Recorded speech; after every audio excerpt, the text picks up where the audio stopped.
यहाँ आपको अपडेट करेंगे। अडियाला जेल रावलपिंडी में 190 मिलियन पाउंड रेफरेंस की समाअत में बानी पीटीआई और बुशरा बीबी के वकला ने एहतसाब अदालत के नए जज की तैनाती पर एतराजात वापस ले लिए। मजीद जानते हैं डॉन न्यूज के नुमाइंदे उमर बंडी से। उमर, इस हवाले से मजीद आगाह कीजिएगा।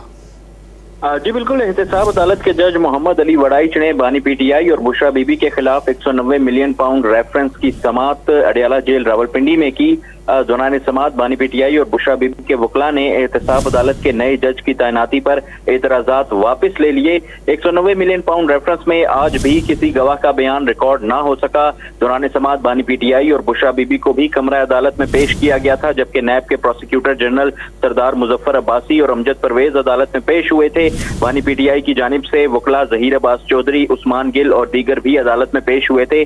अदालत ने रेफरेंस की समाअत 14 जून तक मुलतवी कर दी। जी बहुत शुक्रिया उमर बंडी अपडेट करने के लिए।